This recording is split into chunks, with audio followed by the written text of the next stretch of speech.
subject to the law of evolution.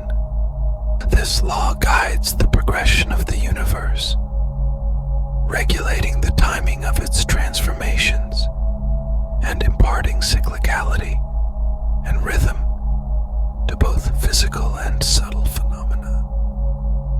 Nature's codes, akin to DNA, govern the mineral, plant, and animal kingdoms, giving essence and substance to every form of life. In humans, the mineral kingdom finds expression in the skeleton, the plant kingdom in fluids and humors, and the animal kingdom in the physical body.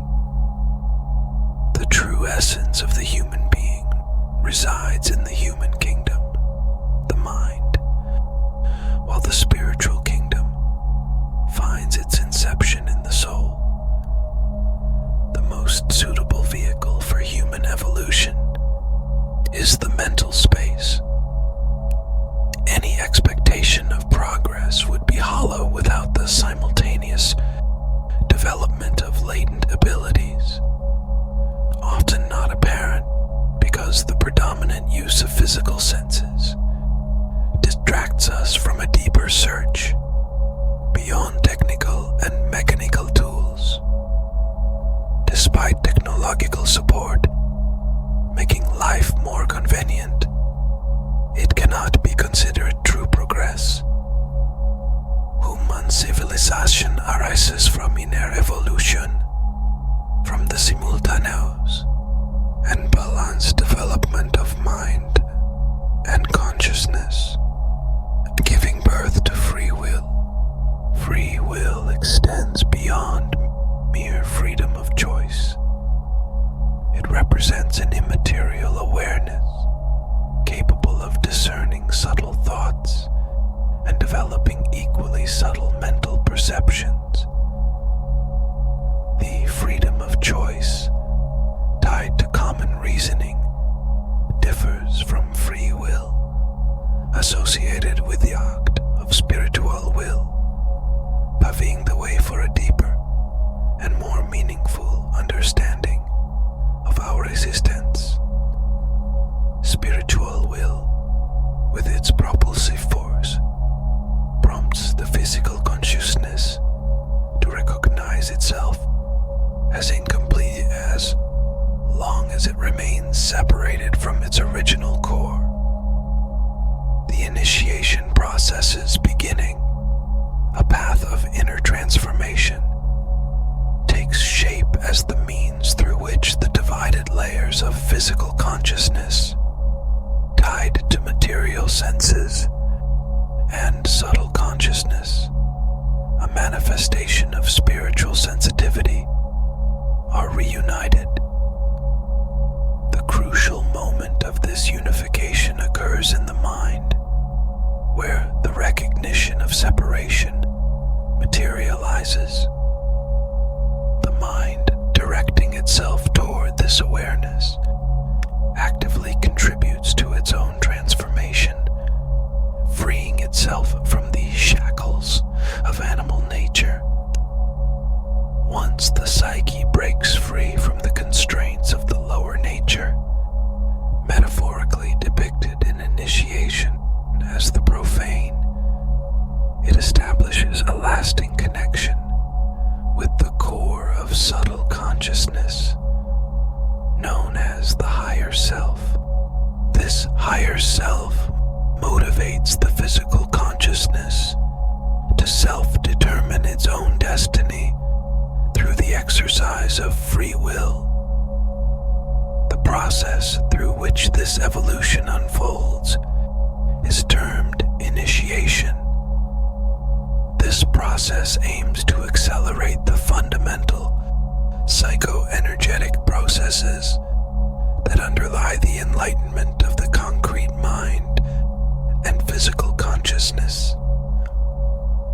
Initiation thus represents a path of awareness and self-transcendence, an opportunity to elevate one's existence beyond the limitations of the lower nature, embracing the enlightened potential of higher consciousness.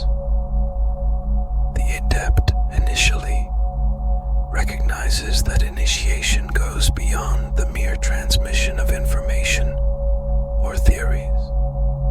Rather, it is a method to expedite mental development processes. It is a transformation that, reconstructing one's identity, enables the active influence on one's destiny. However, to make room for the new, it is essential to dismantle every old obstacle. This task requires synchronous work on the mind and consciousness, an action that cannot just be performed but must be mastered. Otherwise, there is a risk of enduring painful damage, both physical and psychic, as evidenced by the history of confused and uncertain approaches linked to devotion. This form of practice often lacks the active inner will and the evocative power of the word. Initiation, therefore, takes on the form of an artistic process that demands skill and awareness, involving the dismantling of old patterns and the construction of new foundations for one's being. Only through this careful and targeted work can the risks associated with a devotional practice, lacking inner intentionality and the evocative power intrinsic to the word, be avoided. In this way, the adept approaches genuine transformation and a conscious grasp of their own destiny. The physical body, with its double etheric represented by the etheric ori, constitutes the densest biophysical emanation of the human being. Following this, the astral body, or body of desire, emanates from the instinctual plane, housing emotions and passionate desires. Through refinement, brought about by intelligence and altruism, these elements transform into deep feelings, moving from the astral plane to the mental plane and, subsequently, to the higher mental plane. The mental body, represented by the psychic aura, is divided into the concrete mind and the abstract mind. The physical or concrete mind is the seat of reason, an archive of learning and memory of past experiences, both personal and collective. The abstract mind, embodied in the egoic aura, is the seat of synthetic understanding, capable of generating entirely original ideas, thereby manifesting creativity. This abstract mind is the pole of intuitive intelligence and responds to the influence and will of the spiritual consciousness. From here, the initiate draws profound teachings, an occult knowledge described as self-generating. Subsequently, we encounter the soul mind and the spiritual mind, considered as the two suns viewed from below. These higher levels represent planes of awareness that transcend the limitations of the concrete mind, paving the way for a deeper and spiritual understanding of reality. The path of knowledge begins with the fundamental act of knowing, of identifying with what consciousness binds itself to. One becomes operators when the physical consciousness closely identifies with the animalistic physical body it inhabits, and reason intertwines with mundane life, its functions and roles. Being observers involves a consciously distant participation issues of physical life, managing each phase of one's journey with intelligence to find appropriate solutions. The phase of thinkers is reached when abstract consciousness, free from material attributes, identifies with the soul's plan and the universal work, known as the sanctification of Mother Matter. To fully understand, the thinker represents the psyche, the Platonic soul, and the soul's consciousness is the relative projection of spiritual consciousness.